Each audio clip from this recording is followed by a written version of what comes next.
It is Friday morning, and that means we are back with another edition of Punk Rock Politics. I'm Mitch Maley, joined by actor-director Brendan Ragan and climate activist Elsie Gilmore. Guys, big week, right? Big week. It's been a fun week, though. It feels like things are finally breaking free and moving forward a little bit, at least with the stimulus bill. For everybody but the people who just got cut out of it. We'll talk more about that, though. Democrats folded. Let's talk first about the $15 minimum wage.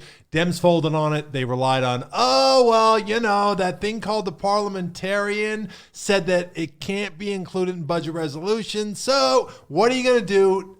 Biden said probably not going to make it. I think everybody at that point realized it was dead in arrival. But will voters accept that the parliamentarian said no? Now, let's remind people that back when Republicans rammed through the Paul Ryan tax cuts in the Trump administration, the parliamentarian also ruled against it, and they just fired the parliamentarian. They got a new one. Vice President Harris could have also overruled the parliamentarian. So Democrats did not fight for the $15 minimum wage. You know who did fight for it, though? Bernie Sanders. He fought for it. He tried to implement a corporate tax penalty for corporations who didn't implement the $15 an hour. And that probably would have got around that parliamentarian rule. But if it had been included in the reconciliation bill. Look, right. Let's face it. The reality is this didn't pass because Democrats didn't want it bad enough. It sounds like they didn't want it at all. I mean, it's pretty pathetic the way it happened. I think that they wanted it, but you're right. I lay this blame on Joe Biden's shoulders more than anyone else because he never banged the table once for this. He said, we want it and we should have it and it's popular. But I think he missed a really huge opportunity throughout this whole entire long process. I mean, when was the $1.9 trillion stimulus bill created? It wasn't created like last week. Like, this has been in the works for a while, and he could have been championing this part of the bill by highlighting people who would benefit from a $15 an hour. Put them on TV. Let's hear their stories. We looked at the Trump voters in diners for 6 months after he won. Why aren't we looking at the workers who are going to be directly affected by the $15 an hour minimum wage?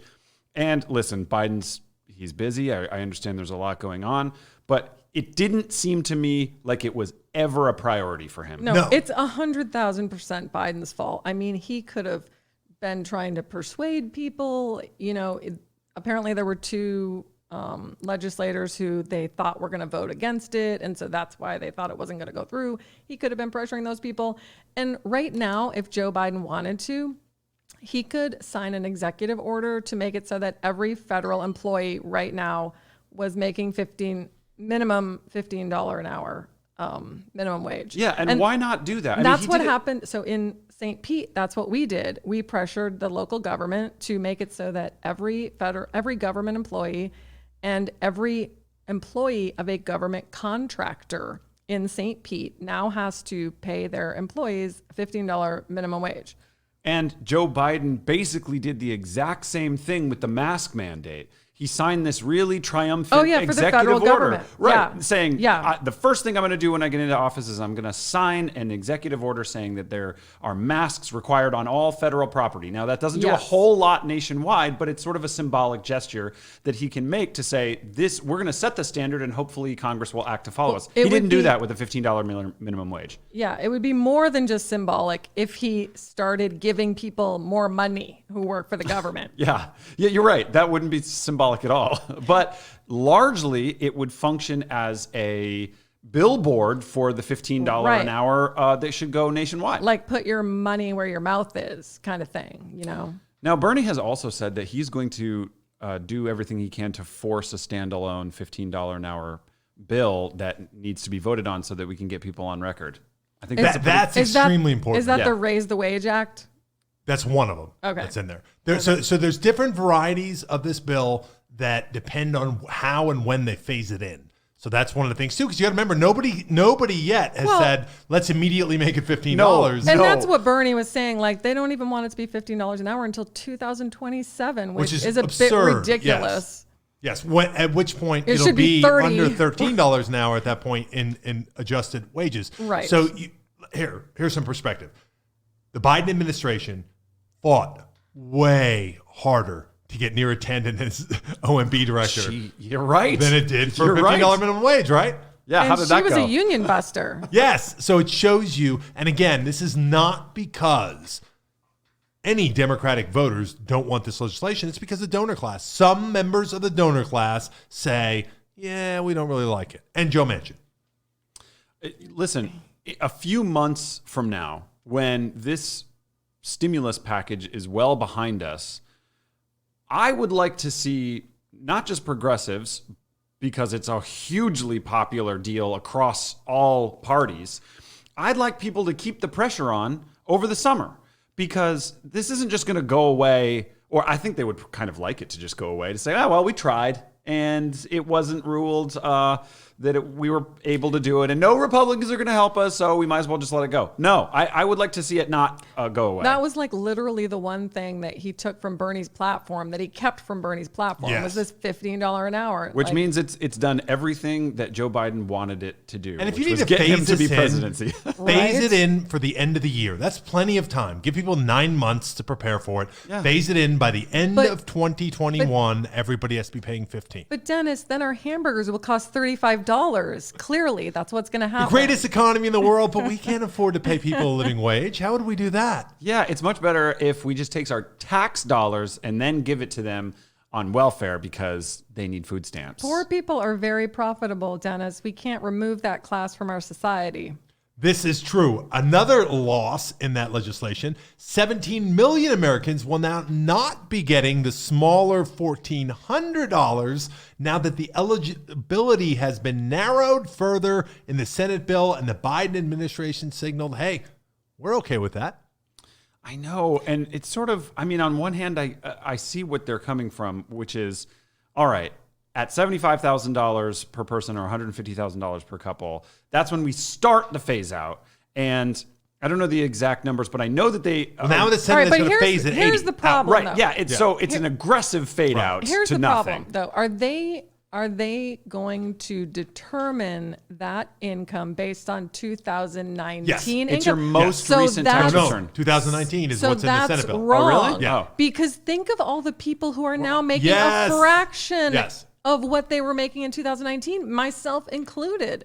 So that's like totally wrong. Like the way they're doing that doesn't make any sense. I thought that if you got your 2020 tax return in, that they could use But those who's got numbers. or that no? in? It's only March. Well, like you it don't was have to closed have off, it in. yeah, For a and while. that would be problematic as well, because some people would and some people wouldn't, because the extension it's on, because they weren't even accepting it Right. at the But earliest that part. is Right. what happened with the CARES Act. Some people were using their 2018, and some people were using. Yes, if you But did, that on doesn't. the But CARES, if you 2018 didn't- and 2019 were both were before the both pandemic. pre-COVID, yeah. 2020 is when people's income took a Right. huge So if you're hit. giving the bill, if you're giving the stimulus in 2021, basing it off 2019, it makes no sense. Exactly. totally agree. I didn't know exactly. that. It's completely ridiculous. And even if you couldn't have your taxes done, just do it off your W-2, right? Couldn't you just submit it that way? So off even of if your you're not 2020 done, W-2. well, Yeah. not Yeah. if you're a small business owner like me, though. It's not that quite that simple. okay, fair enough. But I'm sure there's some way we can come up with doing it. Well, we could have, or we could have just Or at left least it the leave way it it higher, was. right, We right. could have just left it the way it was. Yeah. So another thing that the Biden administration is not fighting for, and here's the part that really probably bothers me the worst, is every time we're getting out the checkbook, what we get hung up on is never stuff for the banks. It's never stuff for liquidity in Wall Street. It's never stuff to bail out industries and buddies' businesses. It is always, when it comes down to the individual American. Food and the stamps for working class children. person. We can't afford any more of that. And it's sad, isn't it? Like, that's the thing where it's like, and that's Oh, where yeah. we're always worried about the grifters. Did you hear McConnell said, well, if we give some folks $1,400, they might not even go back to work. Yeah, they're just going to live high in the hog. Because that's what they need to pay their back rent for the past year. Right. Guys, I don't know about you. I am exactly $1,400 away from retiring. So McConnell's right. I will never work another day in my life. McConnell's probably like, when I was a child, some people took their WPA checks, and they became hobos and rode the rails, and the whole society started to fall apart. Boy, he's had a bad week, huh? How about it? Elaine Chow, his wife, is in a little bit of hot water herself. That is in our news rundown. I have it right here. Okay. I won't skip ahead, but We're moving on anyway. all I will say is that in the McConnell household, not the greatest week. I have not heard this, so I'm excited. All right, let's start at the top here. We have a police reform act named in honor of George Floyd, which would ban chokeholds and create national standards for policing, passed the House on Wednesday. The final vote tally contained a big surprise.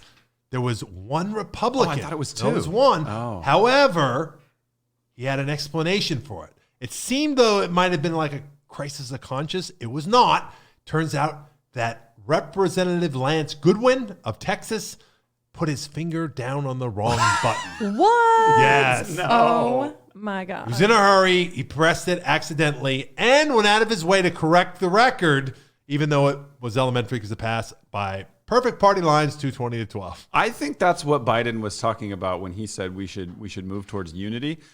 We should just hope for more Republican user error. Might be our best chance. Yeah. South Dakota Governor Kristi Noem, who's been getting some big heat now because she is the next empty-headed Republican female who gets up and tells old white male Republican talking points, and they talk about how smart she is. And then therefore becomes a presidential frontrunner. She's a front runner. She's right up there now. Yep. What? South Dakota Governor Kristi Noem's relatives received COVID-19 relief grants under a program she expanded. The Associated Press reports the program initially capped grants at $100,000, but Noem's administration raised it to $500,000, and a ranch owned by her family got the maximum, which only 4% of applicants got the maximum amount. Whoops.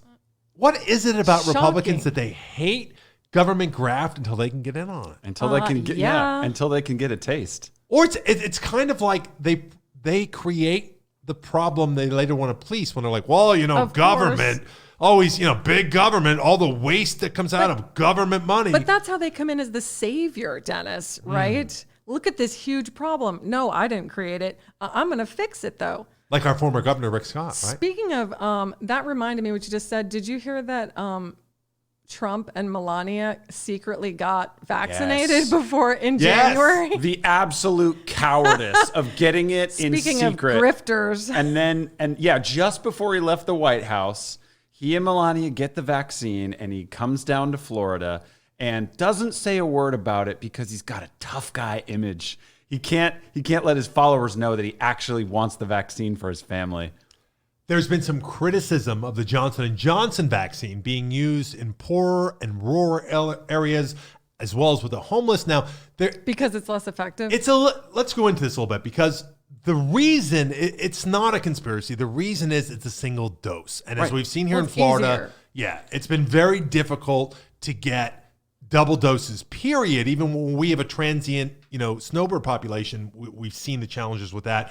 But when you're talking about people who are transient all the time, then, that's obviously going to be harder. But when you look deeper at these numbers, let's see. So we have... Listen, I know that the Johnson & Johnson vaccine on its surface says that it's only something like 65% effective. I think it's at 72. Right. But hold on a second. There's some really important information about this because everyone keeps pointing to the Pfizer and the Moderna vaccines as being 95% effective, but there is a huge difference. Number one is the Pfizer and Moderna vaccines went into 2-shot trials. So we studied the effectiveness of 2 shots. They are currently studying the effectiveness of 2 shots of Johnson & Johnson. It's likely going to show the same level of effectiveness. The other thing is Johnson & Johnson, the numbers that we're looking at are a little bit crazy. It was 100% effective, 100% effective in stopping infections that led to hospitalization and or death. So if you got it, you did not ever need hospitalization. In clinical trials, the Johnson & Johnson vaccine was 85% effective in preventing severe critical illness. Right. 66% in preventing symptomatic illness 28 days after vaccination. And importantly, it was 100% effective in preventing hospitalization and death from COVID-19. There you go. So what does the Sounds Johnson pretty & good. Johnson vaccine do? It turns COVID into a flu. It turns it into, I'm not saying no one's ever going to get a fever and the sniffles out of it, but nobody died after they took it. I think that's what we need to be focusing on, not the 66% number. Yeah, and some confusion over what kind of different vaccine it is. The Pfizer, BioNTech, and Moderna vaccines contain mRNA that instructs the body to make COVID-19 spike protein. You cannot get COVID-19 or a cold from any of the authorized vaccines because they do not contain the live virus. Johnson & Johnson doesn't either. So it's a little bit different.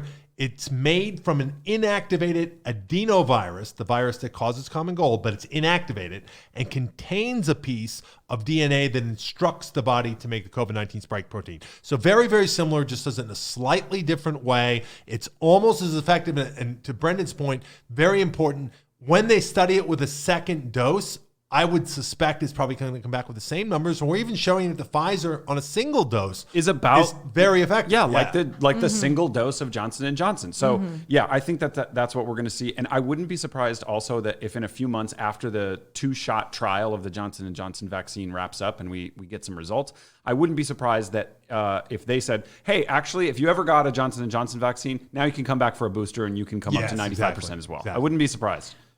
Well, and I'm still wondering if this is going to be an annual thing like the flu vaccine. You know what I mean? Yeah.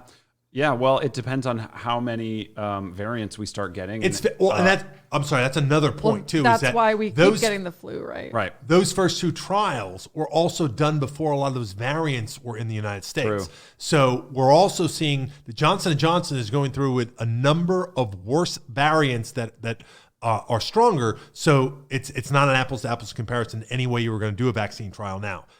Texas Governor Greg Abbott, how about him? He tries to come back and say, hey, listen, guys, I know we kind of screwed up that whole cold weather thing and not having power and water, and let's not even bring up Ted Cruz, but you guys don't have to wear masks anymore. So let's go back to that. So they had a statewide mask mandate? Yes, that was completely unenforced, though. Right, because Florida has never had a statewide mask mandate, right? So we have not. And the problem, though, was the Texas one, from everything I've heard from friends of mine that live there, is it was a non-enforced mandate, period. So like in Florida, Pinellas County has a mask mandate. Sarasota did, but I guess they got rid of it. So can they still just do that in Texas? Like have countywide? Did they? Because Florida is the kind of place that'll say, we don't have a statewide mandate and no one in this state can have a mandate, which thank God they didn't do. No, they did. I mean, DeSantis effectively took all the teeth out of county mandates here in Florida by saying Pinellas. Pinellas is enforcing fines on businesses and they're really... Maybe on businesses, but on individuals, you can't fine anyone. Yeah. No, they're not doing individuals, just businesses. Right. So that's why Sarasota's went away, because they said we have no way to enforce this if DeSantis took away the fine that we were going to issue to people, which was only $100, and I don't think they ever issued a single one. But they said if we can't enforce it, then Well, but they're not like trying to enforce it on businesses either. I don't know that. I don't know.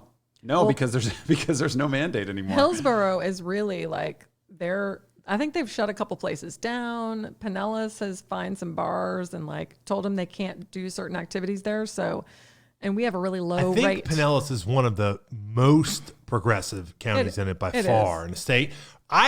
From my understanding, Florida is far more open than any populous state. Yes. So any state that's less restrictive is a place like Kristi Noem's South Dakota. In terms of populous states, not even Texas is as wide open as Florida is. Yeah. Yeah, and I think returning to your idea that he, sort of on the heels of this disaster with the Texas freeze that happened, this decision feels like it came straight out of a PR room. But you're right, and you're telling me it means nothing because it wasn't enforced anyway. So it's just kind of lip service. Yeah, well, I think the number one thing that means something is the capacity restrictions, because they really did have capacity restrictions. I don't know how much they enforced them, but now there is no capacity restriction for any business and no mask mandate. So yeah, that was going to excite the base. Little song and dance to take eyeballs off of the debacle with the weather. You might freeze to death, but at least you'll die free. At least Yeah. you can go see a band with 10,000 other people. You'll as die your- with your freedom. And your capitalistic goals still intact. And don't forget, you can already take a gun anywhere. Texas. All right, moving on. An Inspector General report released this week cited Elaine Chow, so that is the turtle's wife, for using her office to help her family while she was transportation secretary. The report was referred to the Justice Department under the Trump administration, which declined to open a criminal investigation because we wouldn't want to drain the swamp, would we? No, well, and you know what? Then, even though it seemed like Mitch had it up to here with Trump pretty much all the time, he kept voting in his interest when it came to impeachment. It was almost like there was a little quid pro quo happening Right. between McConnell and Trump. Like, you get me out of hot water, and I'll look the other way when your wife deserves an investigation. Yeah, and the other part of that isn't only like Chow. This goes back all the way to, she's, I think, the longest serving living cabinet member because she goes all the way back, had served previously with the Bush administration as, what was she then? I forget. But she was in the cabinet at that point. And the other question this raises is not only like, what was she, what were her motivations while, in the cabinet, but then also if your husband is such a powerful senator, then I think we have to be taking a close look at all his votes and seeing whether or not they're aligned with her particular interest. She's one of I think she was the wealthiest member of the cabinet. She's worth hundreds of millions of dollars. Yeah, Mitch McConnell married well. outside of DeVos, who's a billionaire. Oh, I'm sorry. Right. Yes. Yes. DeVos. I- Well, that's the opposite, though. DeVos married into being a billionaire, where McConnell also married into being a billionaire. Yeah. I don't get them as a couple, by the way. Yeah, it I seems look a little at them odd, and I'm doesn't it? like, Excuse what? me. Look at the benefits that they both get as being But why can't married she to get each that other. benefit with someone who isn't disgusting? You know what I'm saying? Listen, I don't know the answer I feel to that like question. she has choices and he doesn't, just by looking at them. Maybe she was born in the year of the turtle. Maybe she's into the anime and Maybe she has Her low favorite character is the self-esteem. Maybe turtle. some self-loathing. I could don't be know. as well. Could be that second and third chins are attractive to the Chinese culture. We don't know. They're into different things. I hear, what I hear they really like in Asia? I have buddies that are in MMA Turtle and soup? boxing. No, you know what they're really, that's big in New Orleans. I've had it. It's delicious. You know what they're really into? Hirsute men, very hairy men. Because it's Oh, exotic dear. over there. Oh, dear. interesting. It's exotic. It's I had like- a friend who was a wrestler that was like George the Animal Steel, hairy. And he said the Asian girls love it because all their men are hairless. Mitch doesn't strike me as the hairy type personally. He's not, but I'm just saying different Yeah. strokes for different folks. Clearly. Clearly. All right, we've got other problems. House Democrats passed a sweeping voting and ethics legislation over unanimous Republican Yes. opposition. So we have a war going on right now where Republican state legislatures are trying their hardest It's to fucking ridiculous. inhibit voting, right? Can you believe half of our government is trying to make it harder for Americans to vote? Well, Yes. yeah, because they benefit from it. But what does that say? We benefit when people don't vote. Yes. I mean, it's fucking mind blowing. So what they want to do, the Democrats obviously, is because stuff's happening right now in Georgia and Florida. Georgia is trying to make it so you can't early vote on Sundays anymore. Yes, souls to polls, just like we did in Florida. And then Florida Yeah. is trying to make it so it's harder for people to do mail-in voting, which is like half the population here are snowbirds. So I don't really know how they think that's going to fly. And But DeSantis was talking all about what a giant success their mail-in voting was in the 2020 election. He said, "We do it best. We have all the best systems in place, and it was so smooth. And we had our results in 2 hours after the polls closed. And now they want to it's say, working so well. Let's stop. yeah, and we somebody had- grabbed him by the shoulder and said, hey, but most of those votes were for Democrats. Oh, wait a minute. But this bill, this For the People Act, I think it's called. HR1. So Yes. this apparently would make nationwide rules about absentee voting. Is that what they're trying to do? Because that would be pretty amazing. And like guarantee 15 days of early voting, Yes. provisional ballots, online and same day registration. So that sounds amazing because we don't have like a nationwide absentee voting. Yeah, almost law. every aspect of the electoral process. It would restrict partisan gerrymandering of congressional districts like we did here in Florida, Right. strike down hurdles to voting, and bring transparency to a murky campaign finance system that allows wealthy donors to anonymously bank. Well, and I'm roll interested to political hear more causes. about that part, obviously, because that sort of affects the Citizens United ruling and like super PACs and stuff like that. So, I mean, that part sounds pretty exciting. Did you guys hear what Matt Gaetz, our God. boy, our Floridian, Our intellectual My hair- think tank representative. My hair stands up on end when I hear that name. Do you hear what he said about HR1? He said if HR1 passes, Republicans will never win another election ever. And how transparent weird does is that that, make- yeah. right? That- hence our reasoning for making sure that doesn't pass, and all you Republican legislatures, make sure out there you stack the deck, because the reality is, and I've said this many times, every cycle, every 2 years, Democrats get between 1 and 2 million more aggregate votes in the congressional elections. But gerrymandering and packing them in to districts that they'll get blowouts while the Republicans win in narrow races elsewhere ensures that that is not reflected in the congressional makeup. Right. So when you look at the registration, I mean, Republican registration is down to something like 23% nationally. So they're really a minority party cobbled together by the Electoral College and gerrymandering. Right, and they have more state legislatures under their Yes. control, and they have more governorships under their control. And now, guess what? It's 2020 is behind us. The census is behind us, and now Republicans and Democrats, let's be honest, get to redraw their districts. I'm a We get to little- redistrict. I'm worried about the census, though. Like, do people really fill that out anymore?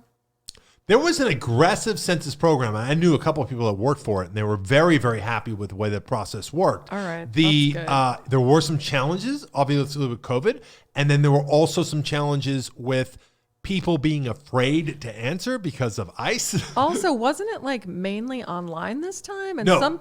Okay, because I got a postcard in the mail. I don't think I ever got the actual census in the mail. I got a postcard that said, go to this website and fill out the census online. I which got that, did. and somebody knocked Yeah, on my door. me too. Yeah. Oh, I live in an apartment building, so maybe that's why. But okay, well, that's good. I'm glad people were knocking on doors and things like that, because I was like, this might not be accessible in this format to Well, and the Trump everybody. administration tried their best to clamp down on the census and manipulate it in Right. such a way that would benefit them. But and I don't know how many people took it, but the results are in, and now they'll use this information.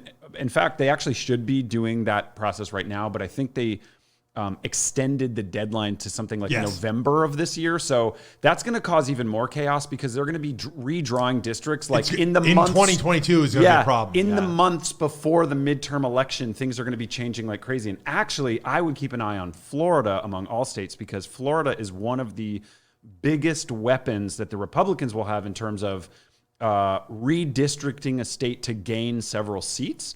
You know, in Florida, it's been heavily Republican for years, but it is very, very bipartisan. We're talking, you know, look at the last few major elections here. We're in between 1 and 3 points on almost every big statewide issue. Republicans tend to win them all, but it's still very close.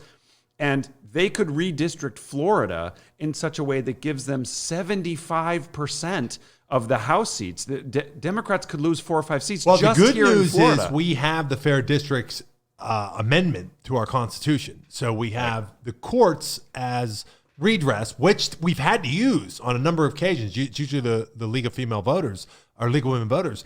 But the problem has been that we've had to use the courts because there's still gerrymandering despite what Right, the and that's why Constitution it's going to says. be such a mess in 2022, because there could be 300 court cases happening. You know, I mean, there's so many bills trying to limit access to voting that it could be a real mess. Bad News Department studies, including one last week that was in a feature in the New York Times, suggests that the northern portion of the Gulf Stream and the deep ocean currents it's connected to may be slowing because of colder water in the North Atlantic, caused by breaking apart of glaciers near Greenland. I know this is very near and dear to your heart, Elsie. It should be near and dear to everyone's heart, Dennis. Yeah, so that's bad news because, like you've said, climate change ends in a deep winter in many parts of the world. So not only does this cooling of the Gulf Stream mean that a lot of Europe and the United States are going to get super cold, but also Florida will have worse hurricanes, and it's just going to be a mess. Yeah, so you have warmer water down here with warmer air over it, so it'll be more extreme weather for us, colder weather up there, because basically what you have is a wall then of cold water preventing the warm water from circulating up around Greenland where it's supposed to, so it ends up staying more down here. The consequences could include faster sea level rise along parts of the eastern United States and parts of Europe, stronger hurricanes barreling into southeastern United States, and reduced rainfall across it's called the Sahel. It's a semi-arid land running the width of Africa, which is already like one of the worst geopolitical places in the country. Yeah, because it's so dry. So you add like even worse famine and everything into it. That's not going to get better. So if anyone wants to know what it's going to be like, just rent The Day After Tomorrow. It's a movie. It's probably not going to happen that fast, but that's more or less the general idea, is that most of the United States is going to be so cold you can't even live there, and we're all going to be, Mexico's going to build a wall because Americans are going to try to go there and live because it'll be more habitable. That looks like a pretty bleak future. That said, at least we'll all have a picture of a donkey painted like a zebra. I've got a few already. I don't even know what that means. Oh, no? They're all over Mexico. It's a big tourist thing. Nobody has any idea why. A donkey, but they take a donkey like a and they paint it into a zebra. You mean an actual donkey? An actual donkey. Oh. They paint it white, and then they paint black, spray paint it, stripes. I'm totally missing out. And then tourists go and get a picture next to a fake zebra and give them money. That's hilarious. There's all kinds of things that are great about Mexico. This is the amazing things that Americans will have in store if we go into an ice age. Yes. Oh. Yes, Yeah. we will absolutely that. Lots of churros. I'll tell you what, I would go just for the corn on a stick. The corn on a stick? Ooh, esquitos. Yes, the street corn. Yeah. Yeah, it's really good. I make that at home, but there's no substitute for the stuff you get in Tijuana. Yeah. We'll all get a lot more tacos. Street This is true. tacos. Well, you know what'll happen though, because Americans will go there and try to Americanize all the food, and then it'll look like just another city in America. The donkeys won't even have stripes anymore. CPAC happened last week, the Conservative Political Action Conference, and boy, was it weird. Did you expect anything different?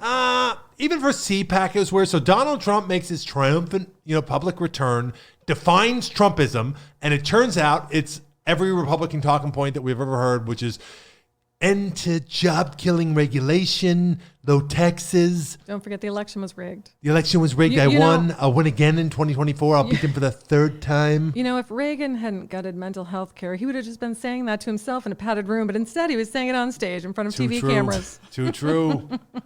One thing I liked about CPAC was the straw poll. The straw poll is always this bizarre, newsworthy event that has never once been accurate in the history of CPAC. Rand Paul's won it 3 times, and look at how great his political I'm pretty career sure was. Ted Cruz won it in 2016 too. How did that go? But everyone's saying 2 things. Well, Donald Trump won the straw poll, which says he's going to be back in 2024. But at the same time, he only got 55%. I was going to say, it was strikingly low. And something like 66% of people will only vote like even think that him running is a good idea. It's a good idea, yeah. Yeah. So and then 55% are going to vote for him as the first option. And Ronnie D pulled down 24. Those polls second were place. fake. Those are fake polls. That's fake news. Well, I mean, I'm sure it was a straw poll, which are like famously the least accurate polls in existence. But hey, if you're someone who's living in the country who really wants to be sure that Donald Trump doesn't win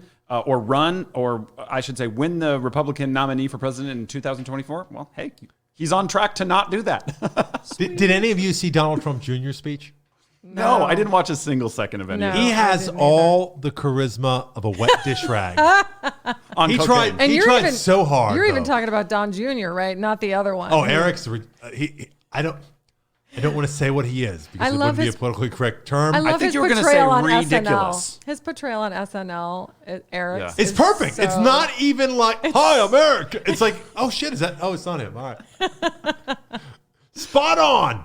Did you guys see? Hold on, before you move on. Did you see the national anthem that this poor woman sang? Oh God! No. It was like at CPAC. This poor woman. It was like they had pulled her in from. Like she was working in the office somewhere. The jokes about it are so funny. Like she was singing in 5 different notes. She changed keys every few bars, and she was truly the single worst national anthem I've ever heard in my entire life. Yeah, if you can find the YouTube of it and look at the comments, it is gold. Like those are notes. Yeah, all of them. It's amazing to me that Republicans can't find a single performing artist. They're not good at art. Talent. They're bad at graphic design. They're bad at anything that is art related. I'm surprised Kid Rock wasn't available. Right? Or Ted Nugent. Well, that was only the second most embarrassing thing at CPAC. For those of you who may have missed it, I present the Trump gold statue. I was going to talk about that. That's right. So let's talk about a bunch of evangelicals worshiping a gold, Golden idol. Yes, it was literally a golden false idol. So these are the same people that made a heartfelt argument that President Barack Obama was the Antichrist. Many of them did. Let's be honest. I heard that a lot during his presidency. I heard evangelicals say with a straight face, we believe he's the Antichrist. And they gave all these reasons why he was the Antichrist, right? Now, I've read the Bible twice. I'm not a Christian, but I was raised one. And I remember the part about thou shalt not worship false idols, and I remember being a golden calf in the Bible. Now it's a golden cow. Nothing says blasphemy like a golden statue of a cult leader. How about it? I mean, this is the stuff where it's like, that's a Saturday Night Live skit, but no, it actually happened. How do you even mock this? I'm at a loss. You can't. Did you hear the story of the guy who took it there? No. First of all, he's an expat. He lives in Mexico all the time, permanently. Awesome. He made it there himself. Not sending the best people. Right. And then he shipped it to Florida and came to Florida and didn't have a ticket to CPAC. Just rolled up because he had this statue. And now he's saying, yeah, I want to sell it for $1 million or something like that. Now he wants, that was his whole scam, was like building good for this. him. I hope he gets his $1 million. I hope some idiot Trump supporter gives him $1 million. He can just start a GoFundMe, you know what I mean? A Kickstarter for that. If the pillow guy wouldn't have got sued, I bet he would have bought it. Probably, or the Goya CEO. He was at CPAC too. He was, and he's already there, so that cuts the shipping cost. I heard about the Goya guy, Yeah, it's time to stop using Goya stuff. Yeah. Whoever did use Goya stuff. Well, a lot of people did, actually. Yeah. And a lot of people who are highly offended by that guy now. Wow. Good for him. Anyway. Do we want to mention the shape of the stage, or are we just with the Nazi symbol. Listen, I didn't run that meme down. So it's you got it? It's an insignia for a volunteer unit of Hitler's Nazi SS. Okay, did they get any comment on it or anything? So the hotel obviously was pretty mortified. So for you guys that haven't seen this, the stage at CPAC, when looked at from above, was shaped like a Nazi insignia. Exact, not like a little bit like, and not like a circle or something, ambiguous. It's a very distinct shape. So obviously CPAC denied that was intentional, but the hotel was very we had no idea about that. And so obviously it was denied. We are shocked to hear that Republicans are white nationalists. Who knows? Maybe it was like some of this stuff. I wonder if it's like a joke by the company that does it could have been an Easter egg that somebody planted in. You know what I mean? So who knows? Hey, that Nazi SS symbol was a false flag, you guys. The Democrats made it. I think it was AOC. Some guy who works for a event company is just sitting at his house going, damn it. But if Barack Obama's stage was outlined to look like a Che Guevara, bust, I think we never would have heard the end of it. Somebody would point it out. Yeah. Mm-hmm. All right. It is time for Brendan's Bad Take of the Week. So we've got a fun game to play with this week's Bad Take of the Week because we have 2 contestants. It actually probably would have been 3 if I had seen Mitch McConnell's quote about people never returning to work if they get $1,400. But we have 2 contestants. For the Bad Take of the Week, I'm going to go through them both, and then we'll decide who the ultimate worst take of the week is. We are going to start with our Republican senator from the great state of Wisconsin, Ron Johnson. And Ron, bless his heart, he desperately wants to fight the recovery package put forward by Joe Biden and the Democrats, but he's starting to realize that he has very little recourse to do so. So he has invoked a bizarre Senate rule where he has declared that the Senate, and it's going to be some poor Senate staffer, is going to have to read the 600-page recovery package bill aloud, which is going to take anywhere in the neighborhood of 10 to 20 hours. So it could cost, 2 or 3 days of waiting for Americans who need help. And he said he's going to invoke this, and this was his quote when declaring that. He said, "I will make them read their 600 to 700 page bill so that every member of the Senate would have time to read it before we start the debate on it. This isn't a COVID relief, really. This is a Democrat wish list, setting up things for a more socialist society. And it needs to be resisted. And I'm going to lead the effort to resistance starting today."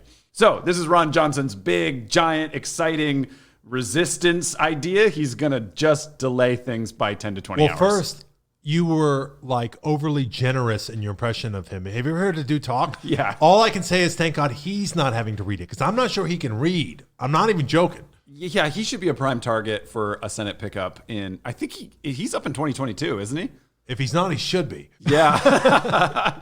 So, come on, Ron. Look, you're beat, okay? You're absolutely beat. This is going to do absolutely nothing, and you're just going to delay everyone's time, and you know that the bill is going to pass in reconciliation. There's no amount of hearing it out loud that some senator is going to have a huge change of heart. Yes, and say, about the socialist wish list. It doesn't include $15, doesn't include $2,000. Although I will say, Joe Manchin, who also doesn't read, he might be surprised when he hears some of this out loud because I guarantee you he hasn't read the bill.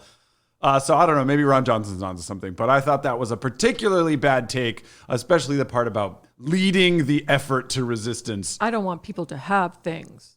Brave Ron Johnson is going to delay the bill by 10 hours. Okay, good job. Good job, Ron.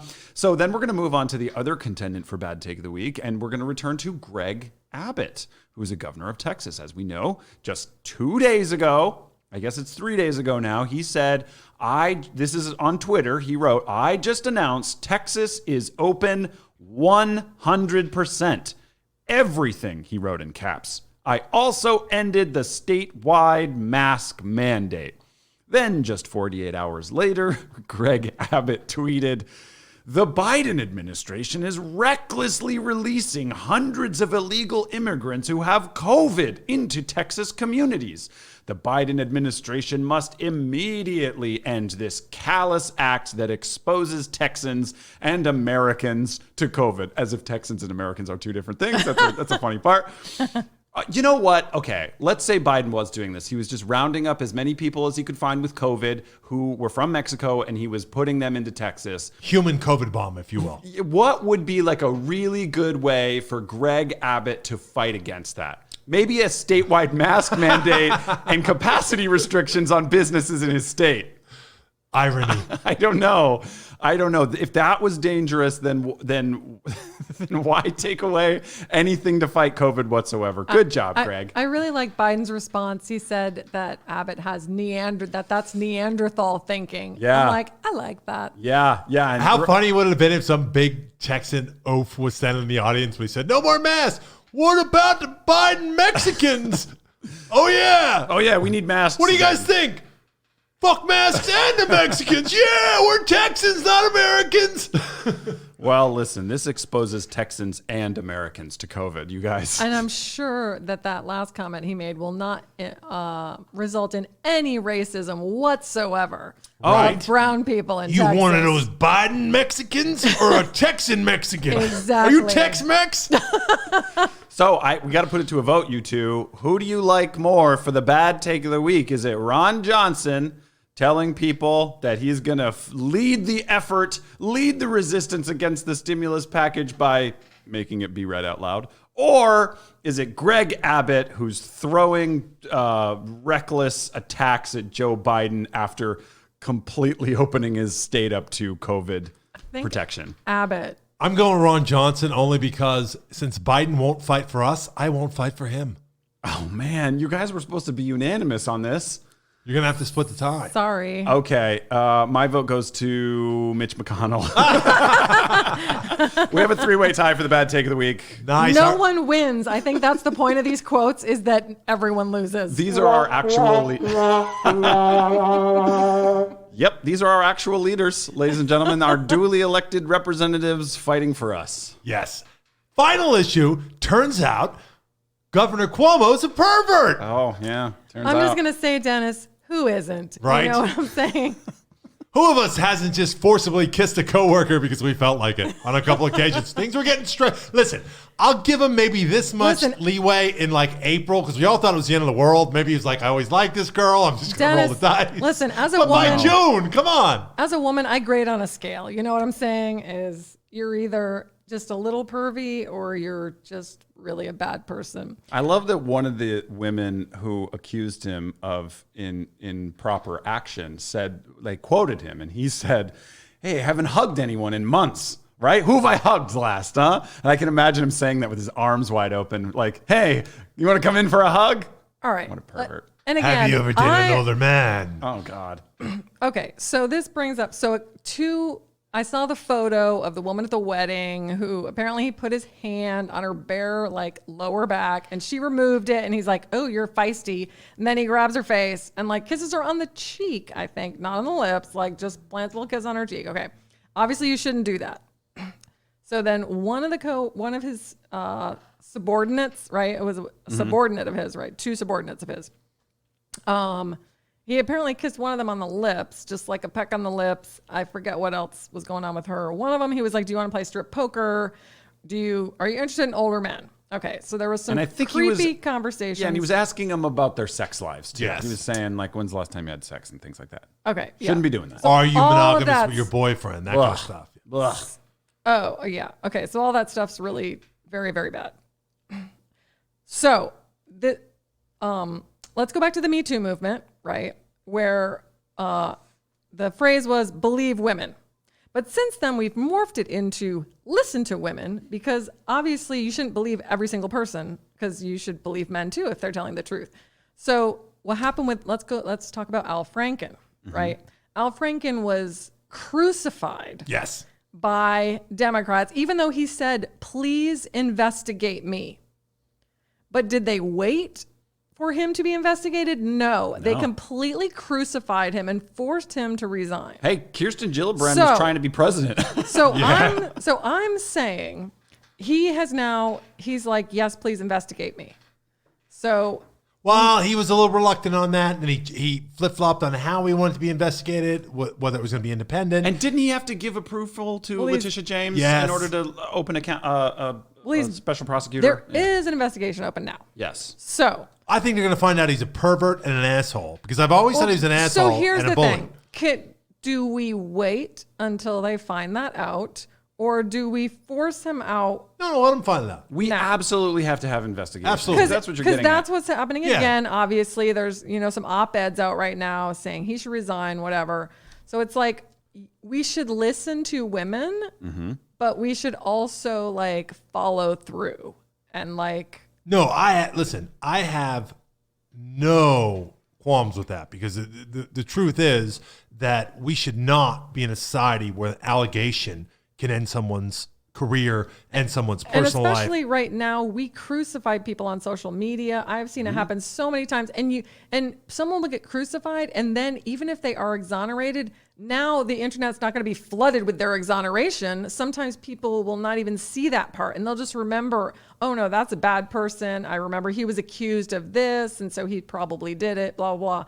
So that really bothers me, the whole like crucifying people in the media and on social media. Like, could we have a process? And I understand the process isn't perfect either. And sometimes the results aren't, they don't come out right, especially powerful people who, have influence. So it's a very sticky issue. But you have this state senator in New York who's saying he's got to resign right now. You look at the evidence, it's disgusting. He's got to resign. Right. As long as there's opportunists and as long as there's... So do you think that person's doing that for political gain? Well, he was also told by the governor, I will crush you if you go against me on this nursing home thing.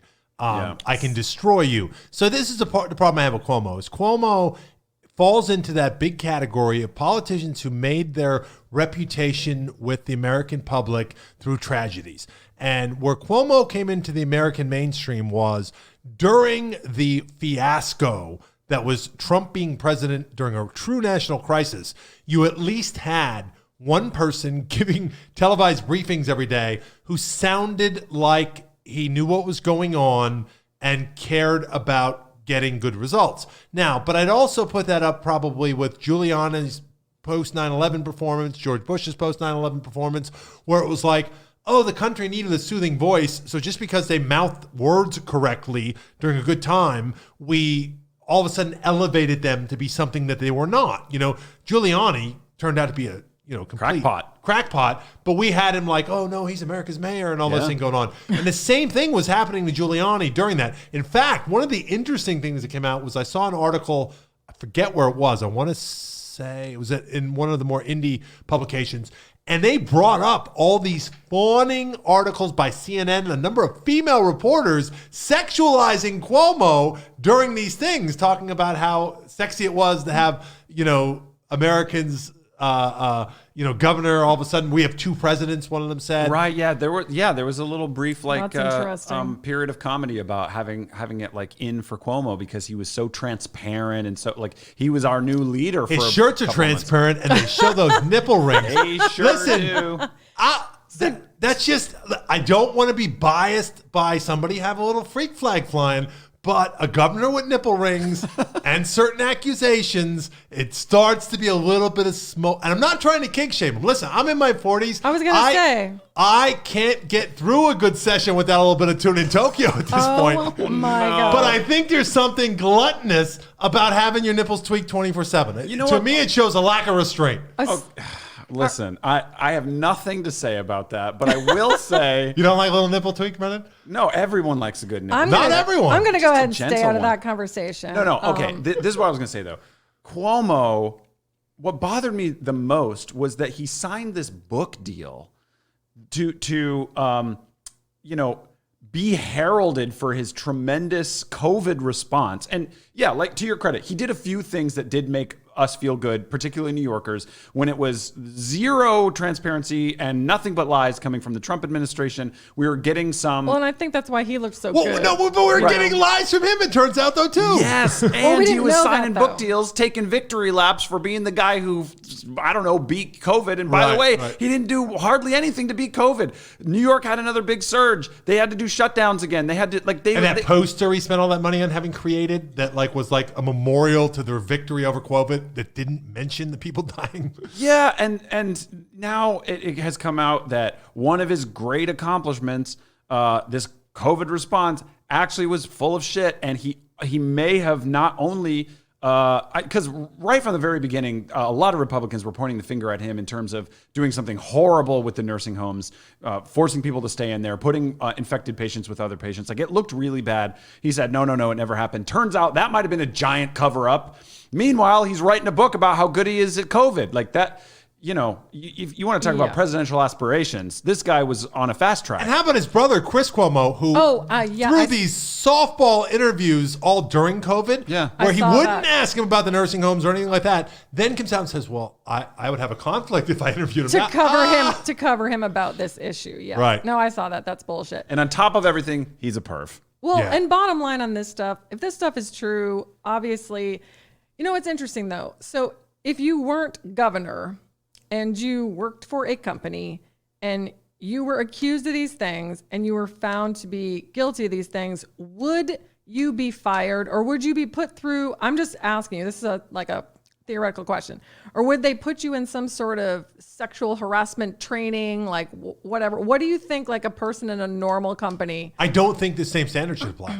I think that when you are an elected official, the highest elected official in your state, I think you are held to a much higher standard, because here's the problem with it. It's not a, hey, you work for this company, you got to represent us well. It's not, hey, other people have to feel comfortable around you. It is, you are supposed to be setting the standard for everybody below you.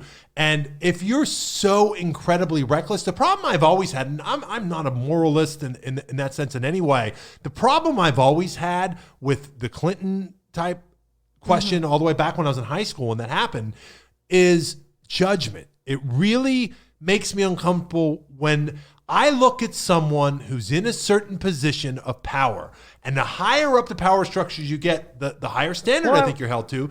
And I look at them and I say, if I don't know where you're at on this, that you can't look and say, hey, kissing some subordinate on the mouth when I'm the governor is like, that's going to be over. I'm not going to get a sexual harassment training course.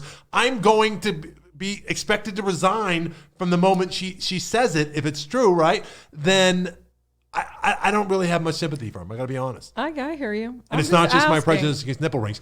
Honest to God, though, you're a woman. You're with a guy. He takes off the shirt. Both nipples are pierced. You run out of the room, right?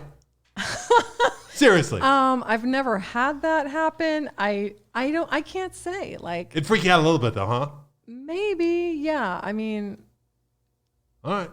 Probably, yeah. I would be surprised, but again, the whole judgment thing. I hope I'd be I'm like, not making you uncomfortable with this question, Elsie. Have you ever dated younger men? No. That's not true. Elsie's dated much younger men. What? You just told me that you're entering your younger man phase, right? No, I'm pretty sure I did not. I thought you did. No, it must be some other hot chick you were talking to. Too many punches to the head. Shit. I told a whole bunch of younger guys that you were DTF. No, I'm sorry. You're hilarious. All right, we're going to end it there. Ladies and gentlemen, for Brendan Ragan and Elsie Gilmore, I am Dennis Mitch Maley. Join us every Friday at Punk Rock Politics.